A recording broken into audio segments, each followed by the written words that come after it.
Hello everyone and welcome to today's webinar, Effective Buyer Consultations with Evan Fuchs. And today's presentation will be about 45 minutes long with time for Q&A while Evan is speaking. We're excited to have you join us today. And today's webinar is part of our 2016 webinar series for Start Smart. And if you're new in the business or maybe you're trying to get back to the basics, then this is definitely the place to be. And today's webinar, you remember the old saying, be careful what you wish for? So part of our goal for 2016 was to develop some webinars that were just really in-depth and meaty. And boy, I got to tell you, when you put things out there, Evan absolutely raised the bar. And when he showed me what he had planned for today's webinar, wow, there was so much information that instead of going wide, we really want to go deep. So we've kind of split it into 3 parts.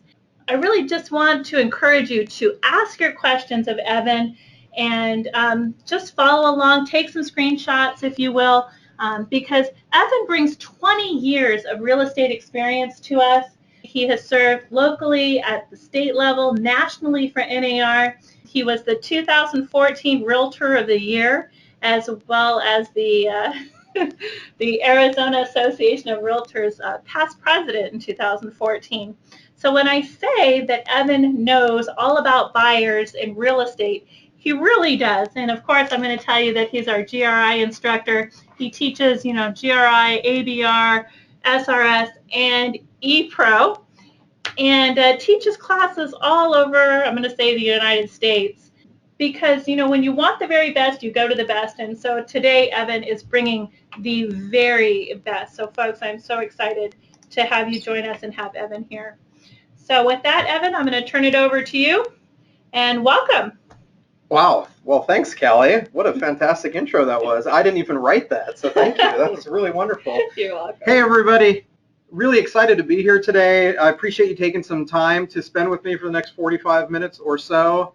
How about a round of applause for Callie, for setting this up? Oh, thank you. That was wonderful. Oh, anytime. So I know that your time is precious and that you're realtors. That's how I know your time is precious. And on top of that, you're buyer's agents, so there's never enough time in the world. So I'm going to respect your time and promise that in appreciation for your time, I'm going to do my best to make it worthwhile, and I want you to get a return on the time that you're spending here today.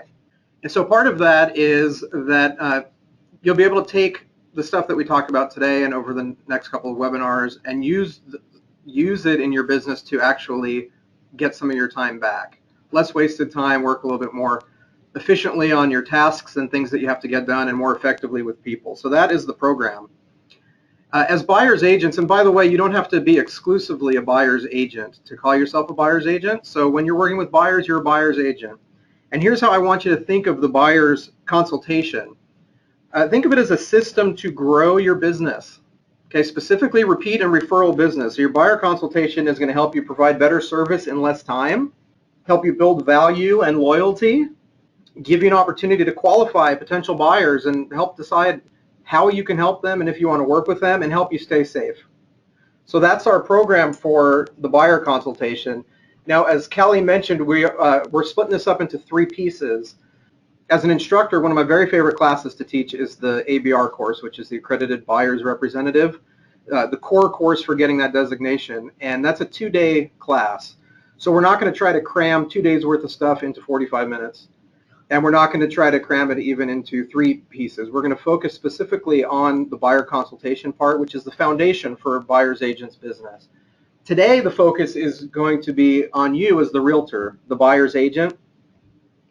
Now, I thought about starting with the buyer because the buyer is the most important piece here. And without the buyer, we would be having a consultation with nobody. But the buyer is not going to call up and say, hey, I want a consultation. So implementing or refining a consultation in your business is going to start with you as the buyer's agent. So that's where we're going to start today, is what's in it for us as the buyer's agent. March 15th on part 2, that's going to be all about the buyer. We're going to talk about goals of the buyer consultation, assessing the buyer's DNA, desire, needs, and ability, and setting expectations with the buyer. And then part 3 is going to be in April, where we're going to bring both parts together, the realtor and the buyer, and talk about what buyers want from their agent, doing things like agency disclosure in a way that's not boring, that actually turns your agency duties into value for your clients. And then we're going to wrap up with the buyer-broker agreement. So if you're somebody that's interested in working by written authorization, when you say an agreement to work together, that you put it in writing, the buyer's consultation, if you choose, can have a natural conclusion that ends with that commitment. So we're going to talk about that in part 3. Now, to get us started, I want to share with you something that I learned from an instructor and a broker by the name of Larry Kendall from Colorado years ago, and I learned a lot from him, and this is something that really resonated with me, and that is the idea of the on-purpose agent. And here's what the on-purpose agent looks like. The on-purpose agent plans their work, and then they work their plan. So what does that mean exactly? It means that they work by design intentionally. They schedule tasks. They do things on purpose to carry out what they want their business to look like. And they run their business as a business. So the on-purpose agent has a plan that they work. They run their business as a business, and they're the CEO. So I want you to just think about that for a second, being the CEO of your business. As Callie mentioned, I've been in real estate for 20 years. Shortly after I started, and I felt like I was really getting the hang of things, I went to work for a different firm, and they were 100% office, an office where you pay desk fees and you pay for everything. And I made that move on purpose because even though they didn't have as much of a presence or as good of a location, I felt like the system that I was working to generate my own business, that I'd be better off in that type of a firm. And so I made the move, and I continued to work my system, and it was working just fine. I really focused on expired listings, and I had this program where I'd get all my mailings done and get them out by 10:30 in the morning, because that's when the mail came. Then I'd go meet with clients, and that's how my day would work. Now, you know, that's when you get your head down and you're working in your business all the time, you're a realtor going out realtoring, you know, you may lose sight of things. And that's kind of what happened with me, is that my system was working, but it wasn't growing. And I had taken on new expenses by this change in office, so my costs had gone up. And while I was busy focusing on the top line number of my production, nobody was looking at my bottom line number, my net. If I was acting as the CEO of my business at the time, I would have had my eye on that number. And I got my eye on that number one day when I looked at my bank account and said, well, geez, that's not really what I had in mind. So the on-purpose agent is the CEO of their business. And if I was the CEO, I would have had a little chat with myself.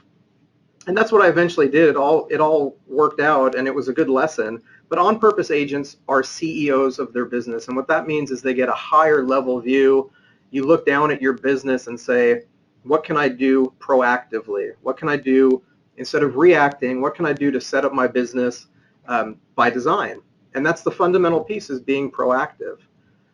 If you've read Covey's 7 Habits of Highly Effective People, first habit is to be proactive, which basically comes down to being responsible, taking initiative and accepting responsibility for where you are.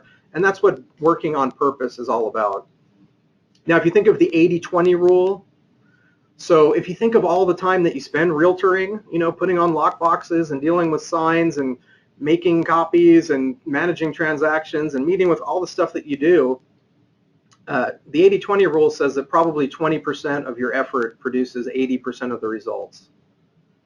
The on-purpose agent looks at those 20%, the 20% effort, and sees where to expand that to get greater results.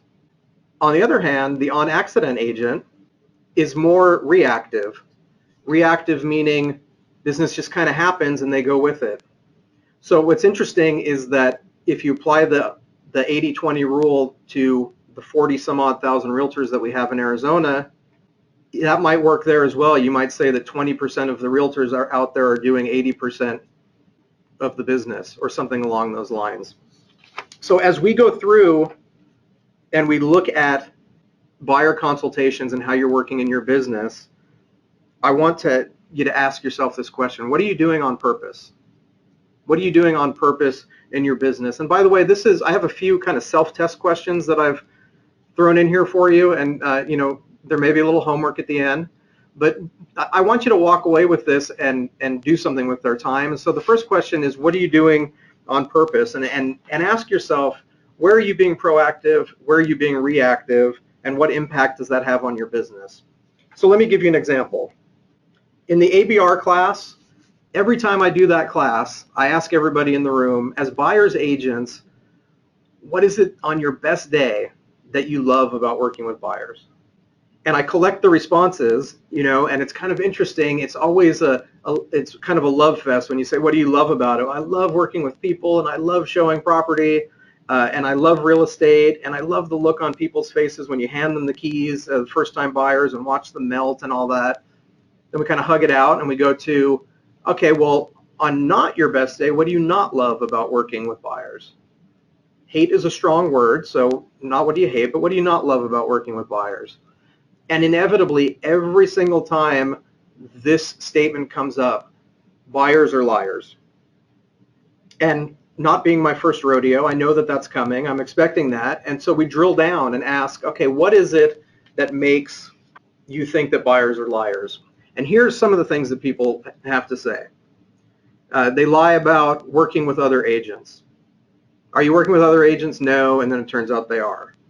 Or maybe they're not upfront about their financial situation. Sure, I'm pre-qualified. I already talked to my lender, no problem. Or I'll get you the proof of funds next week. I got it, no problem. Or another thing is their time frame. Mr. and Mrs. Buyer, we're going to look at 47 houses today, and if we find the one that you really love, are we going to come back and write an offer today? Absolutely. Or they're not loyal, or they don't know what they want, or they go to new homes or open houses without me, or blah, blah, blah. So here's what I have to say. Cry me a river as a buyer's agent. We've all been, if you've worked with buyers, you've been in this situation. We get burned. Sometimes things go wrong. We don't have the outcome we were expecting. And we have a choice in that situation. When we have those situations, we can say, this happened to me. Somebody did this to me. We can take that kind of reactive stance, or we can make a choice and say, take responsibility for where we are in our business and say, okay, what can I learn from that? What can I do differently next time? How can I be proactive and ask the right questions, listen to the answers, and try to avoid that situation so I don't fall back into the same trap next time? So let me show you an example of what we'll do in a buyer's consultation.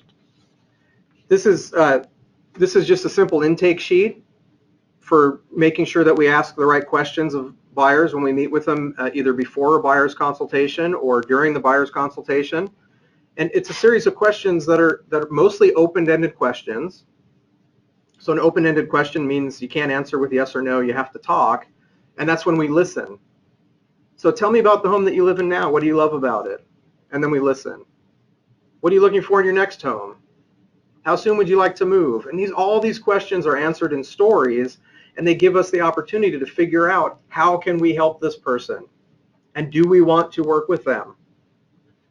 And then we go out and we experience the result of taking this time, and if some of the questions didn't work right, we can go back and tweak them next time so that we don't keep banging our heads against the same wall.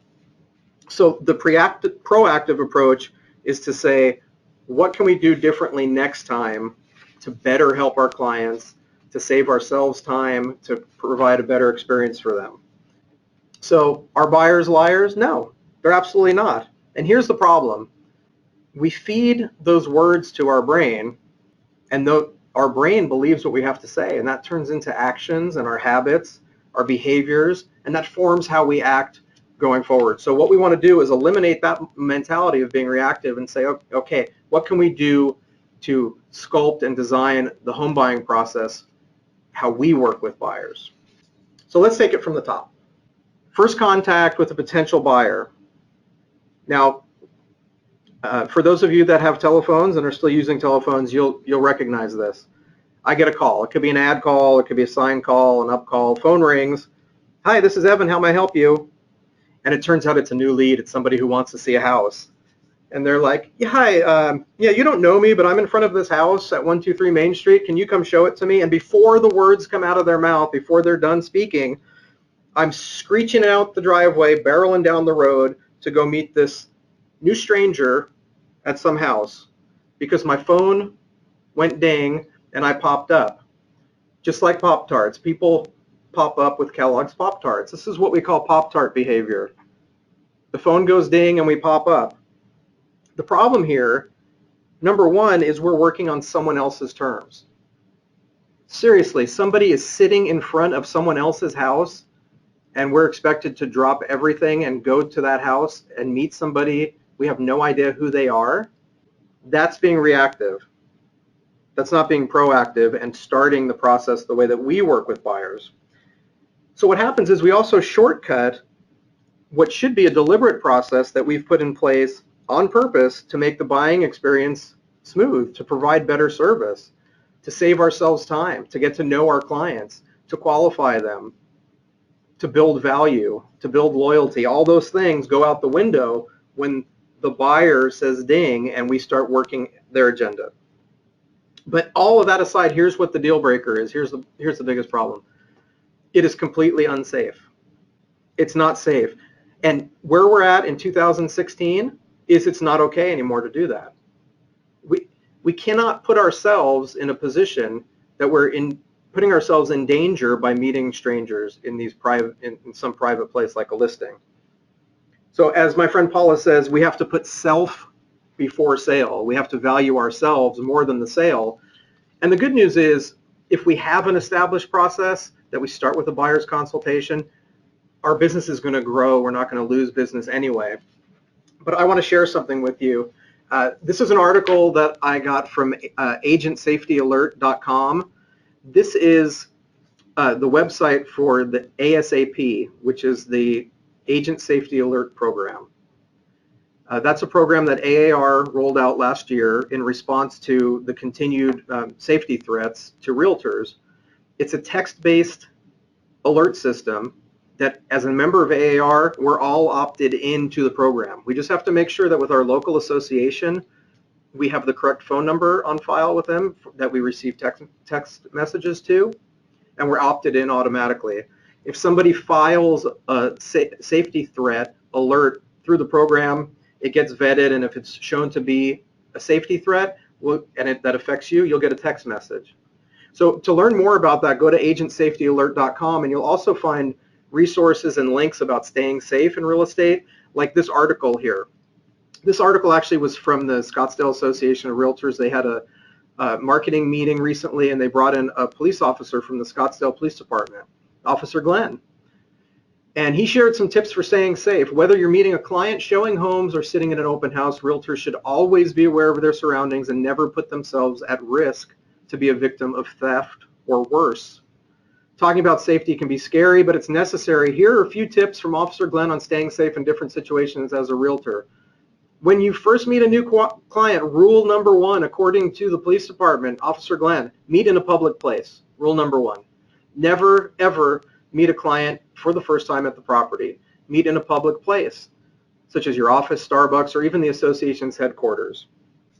The moral of the story is stop meeting strangers in private places. And there's an old school acronym that I've adopted to help us remember this. And you may have heard the term cito, the acronym cito, C-I-T-O, which stands for come into the office, C-I-T-O. In 2016, the office is figurative. It may be your literal office. It may be a conference center. It may be executive suites. It may be your title company. It may be a restaurant or a coffee house or Starbucks or the park or someplace public. That's your office. So from first contact with potential clients, our goal is cito, come into the office. In other words, meet us somewhere other than the listing so we can start the relationship off right and stay safe. Remember, the on-purpose agent says, work your plan and plan your work. So my second question to you is, whose plan are you working? Do you have a plan for working with buyers? Are you working a plan? If so, whose plan is it? Now, this also brings another question up. If our plan is cito, come into the office, and the buyer's plan is come open the door for me at 123 Main Street, what happens to their plan? So I want to show you some information that comes from the 2015 Profile of Home Buyers and Sellers. Now this comes out every year by NAR, and what they do is they survey thousands, literally thousands of buyers and sellers, real life buyers and sellers who just bought or sold a home. And they compile all the answers, and then they serve them up in these charts and tables and give us market intelligence that come directly from the source. So we can do our own market intelligence by asking our clients these kind of questions. NAR does it for us every year. For 20 bucks, you can get this report too as an NAR member. Just go to realtor.org and search for the Profile of Home Buyers and Sellers. But this is from the most recent report. When asked about benefits provided by real estate agents during the home purchase process, the top answer of the 6,406 respondents, so 6,400 buyers answered this question, the top answer was, help the buyer understand the process. So it turns out when you ask buyers, come open the door is not on this list. They want more from us than opening the door. Then the top answer is help us understand the process. What that means is the table is set for us then to offer time to get to know them, to meet with them, to help them understand what's involved in the home buying process and how your services play into that process. Like I said, the table is set. We just have to arrange that meeting and take a little bit of control by having our own process that we use when we work with buyers. So let's talk about that word process. In real estate, it's pretty complicated. That's why buyers want help with it. I mean, there's a lot of systems and a lot of processes going at play all around us in real estate. So take, for example, office policies, rules, and regulations. If you're a licensee in Arizona, you have to do what the commissioner says. You have commissioner's rules, there are statutes, there are federal laws. We have office policies from our brokerages and our brokers that we have to follow. These are systems that are put in place that are imposed on us by other people telling us and getting our buy-in for how we work and how we operate. Another example of a system would be any checklists or templates that you use. A great example of a checklist that most of us use is the LSU, the loan status update. Buyer writes an offer, you get a loan, once it gets accepted, you get a loan status update from the lender, and it's a series of steps that the lender goes through showing you the process of the loan. It's a checklist saying, here's how the loan is progressing. You may use the critical date list as another example of a checklist. If you have any templates from your broker or any of your own that you use for setting up files, setting up listings, and that sort of thing, you might have on listing presentations, you might have checklists that you use to get ready and scripts that you use. Scripts are a system that we put together either formally by writing them down or we learn them over time that we use to better communicate with our clients. We use them to put deals together, to close deals, and to keep deals together. And then, of course, a listing presentation in and of itself is a system. Presenting your marketing plan, maybe you provide a seller book or a market analysis, those kind of pieces. Those are all part of your system. Intake sheets. That's another great example of a system that we can use. I'm going to show you a sample intake sheet in just a second, but an intake sheet is where we take the time when we're not in our business, but kind of back up to that higher view, work on our business a little bit and say, what are the questions that we need to ask buyers when we're meeting with them to get to know them and understand how we can help them. That's what an intake sheet is. That's a system. Our calendars and reminders. Think of all if you're doing business right now, think of all the promises that you have to keep that are based on dates. Trying to keep that stuff in your head. Whether you're doing it electronically or on paper, a calendar and your calendar and reminders are systems to help you keep your promises. And then, of course, software-wise, we have zip forms, which is a whole series of forms that have been put together by really smart people. That's a big system to help keep us out of trouble and keep our clients out of trouble. We have transaction management. A lot of brokerages, most of you are probably using that keep transactions straight to help us comply. Databases, CRMs, these are all examples of systems and processes that we're using already.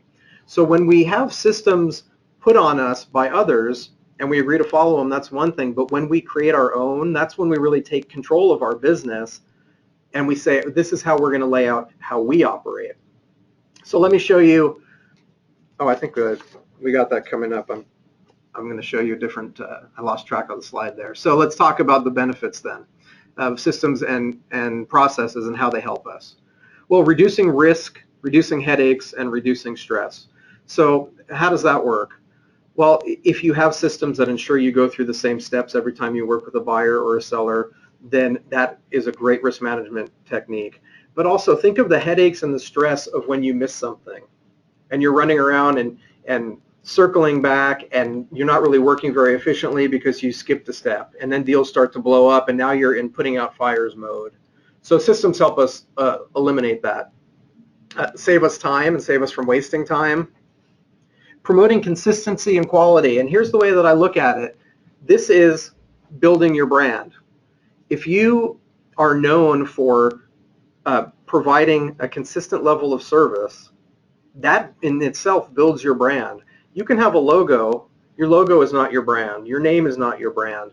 What clients experience when they work with you, what you're known for, that is your brand.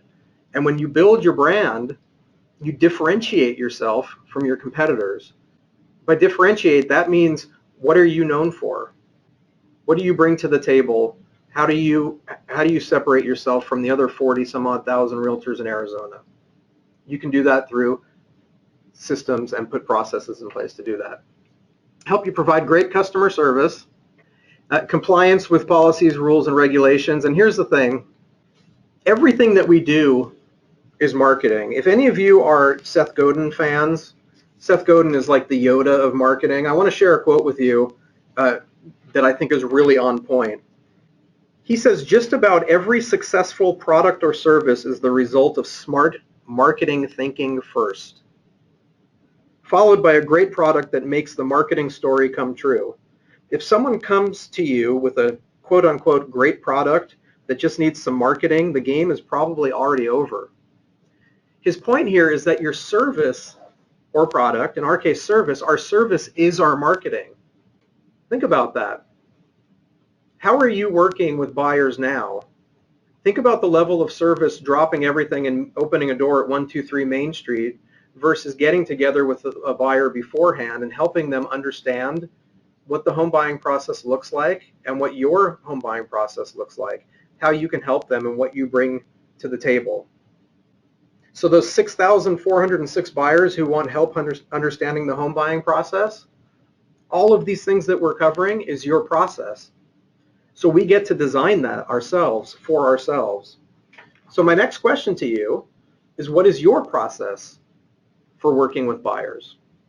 When I ask about help me understand the home buying process, can you help me understand your home buying process? Again, you got to get out of working in your business and just take some time to look at your business from a higher level and say, what do I want that to look like? I know buyers are raising their hand every year. By the way, that report from 2015, it's the same every year. Buyers say every year that's what they want, help understanding the process. So how, knowing that question is coming or knowing that there's value there, how can I set that up on purpose? What does it look like to me as a buyer? If I choose you as my buyer's agent, what does that process look like? So let me show you a little sample here. This is a sample home buying process, colorful flow chart that we use as a visual that just describes what our process is like working with buyers. See, we know that the buyer wants to know, what does the home buying process look like? So we put together this chart that kind of tracks the transaction, and we use this at initial meetings to show here's what you can expect. And there's not a lot of words here. It's just kind of the big steps of the transaction. But at each point is an opportunity for us to talk, to answer questions, to ask questions, and then be quiet and listen. Ask those open-ended questions and answer questions. So I might say to you, Mr. and Mrs. Buyer, thanks for coming in. Really appreciate the opportunity to meet with you. What I'd like to do, if it's okay with you, is sit down and go over the home buying process a bit before we go out and take a look at, I know you had that place on 123 Main Street that you were interested in, and I have some other places I wanted to talk to you about. So our first step is what we're doing here is a buyer interview or a consultation, and this is a chance for us to get to know each other and to see how I can help you. And then you just step through each of these steps with them, and you're breaking down the barrier and opening up conversation. So we'll come back to this, I think, in the next webinar when we go further into the buyers, but I just wanted to give you kind of a sample of what you could use as a visual. Let me give you a word of caution here. As much as we get the opportunity to design the process, to make it unique to us and control it, we don't want to cross the line into making decisions. We control the process and let the clients control the decisions. So for example, Mr. and Mrs. Buyer, when I'm going through my home buying process sheet that I showed you before, Mr. and Mrs. Buyer, once we found that home and you're ready to make an offer, I'll be here to help you with it. I'll put together a market analysis and help you decide, that will help you decide on the price and terms, and then we'll formulate an offer and plan our negotiating strategy. That's my process. Once you find the house that you like, I'm going to help you by providing a market analysis. I'll help you figure out the price and terms of your offer. Then we'll put together an offer and talk about the negotiating strategy. So I'm demonstrating there that I'm controlling the process, they're controlling the decisions. If you want to provide good service but stay out of trouble, you control the process and let your clients control the decisions. All right, so at this point, hopefully we've made a bit of a case for what's in it for us as the realtor. Work on purpose, be proactive with how we work with buyers, and starting with the buyer's consultation.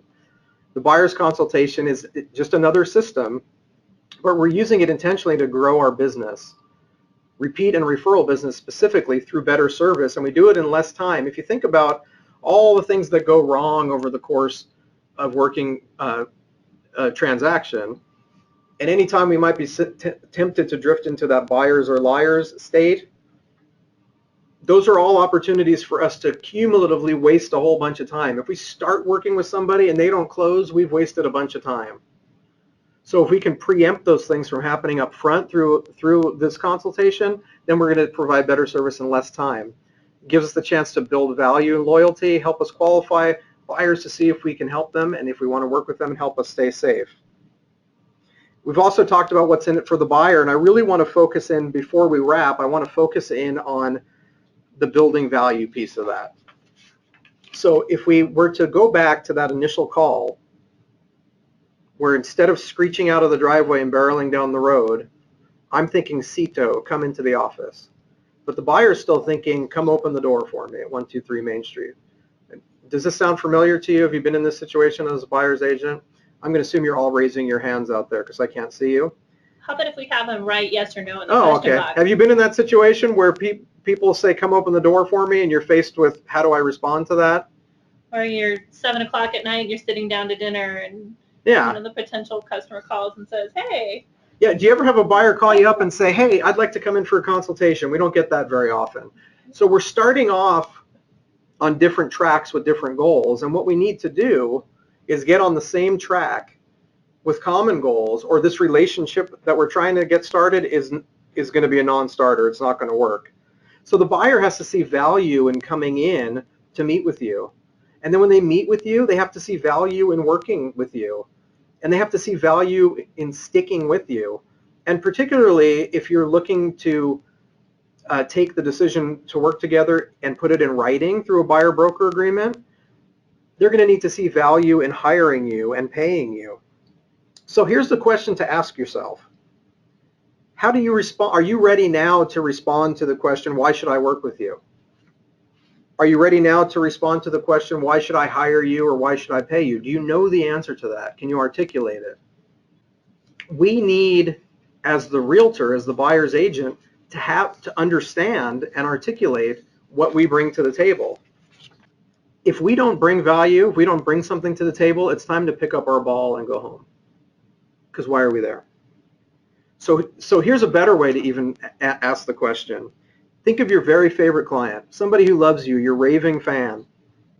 And she says to her friend, hey, John, I know you're thinking about buying a house. Before you buy a house, you've got to talk to my realtor. Awesome. But John says, oh, really, why? What makes your realtor so great? Do you know what your favorite client would say? That's what you're known for. When we say that marketing, everything we do is marketing and our service is marketing, marketing is just about communicating our value to our target audience.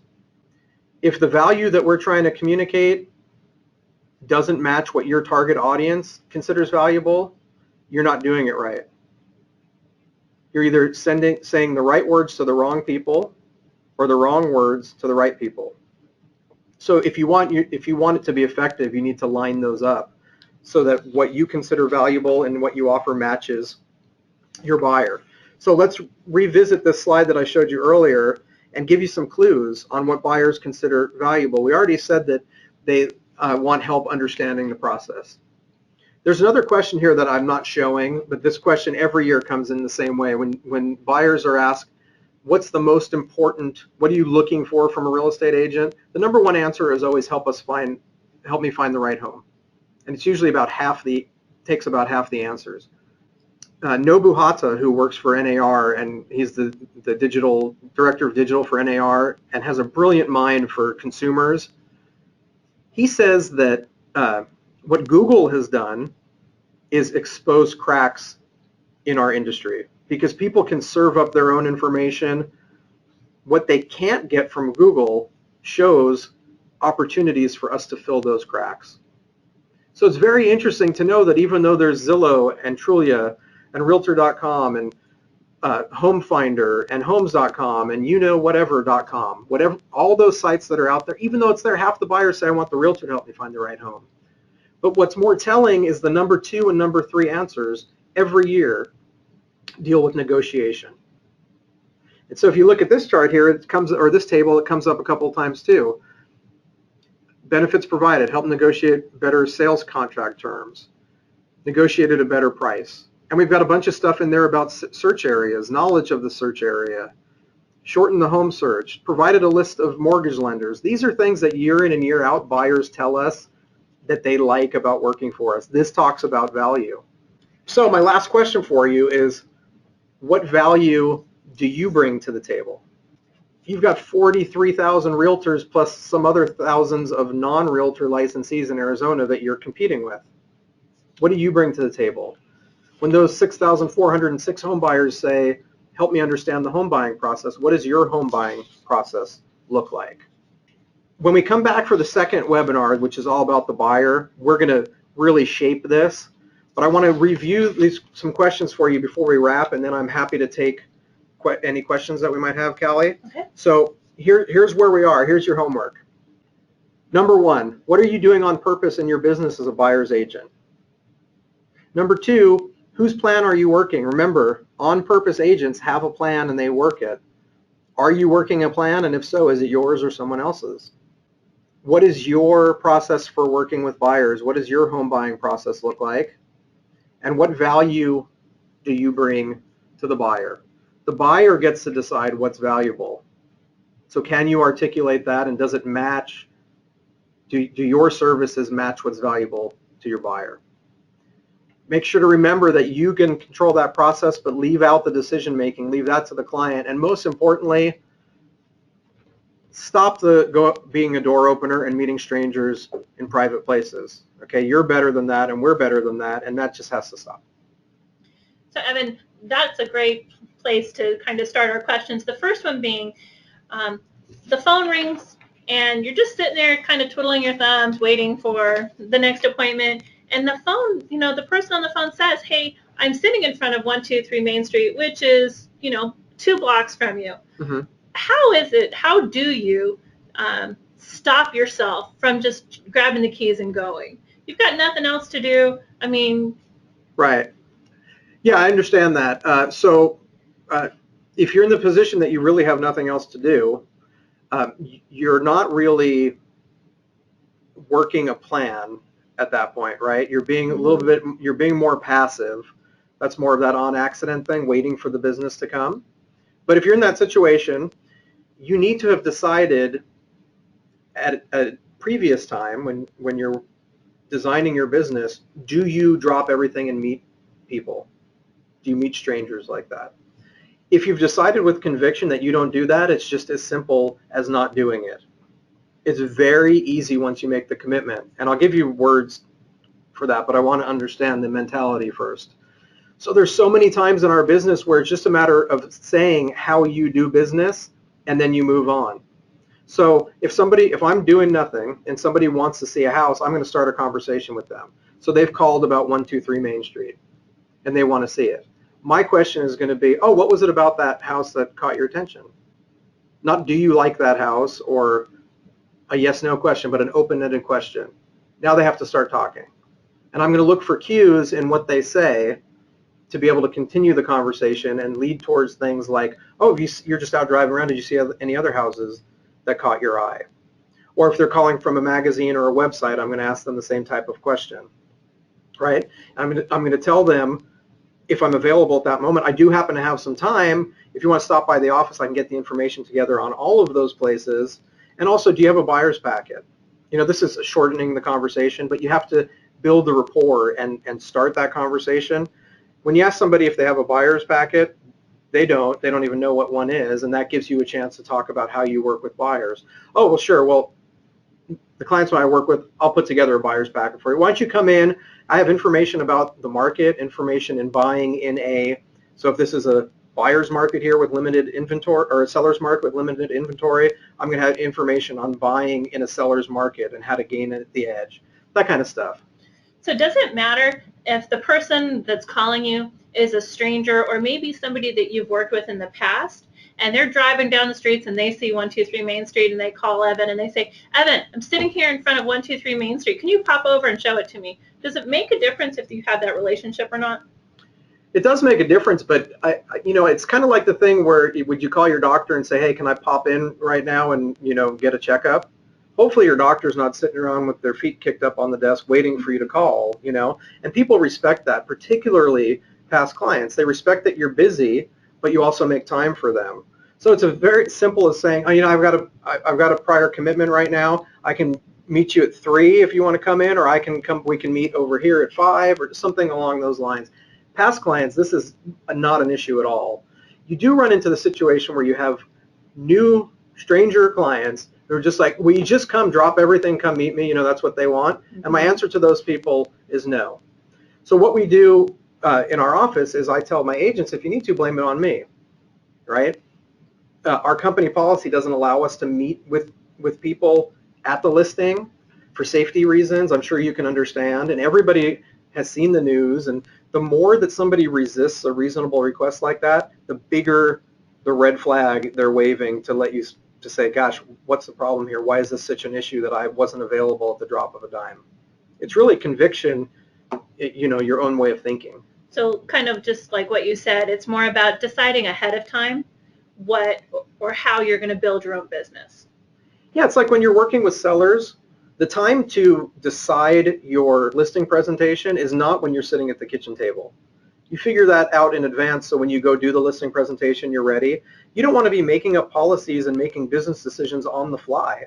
That is not being proactive at all. That's just kind of candle in the wind. That's not going to work. You're never going to build a successful business that way. Gotcha. And to answer your question, Thomas, the critical date list is available at aaronline.com. You can just type in critical date list at the top, and I believe it's a PDF, and there's also an editable version on there that you can just type in stuff and share it. We did have a couple of suggestions about how to use the critical date list in your buyer presentation. Will you be touching on that in maybe webinar 2 or 3?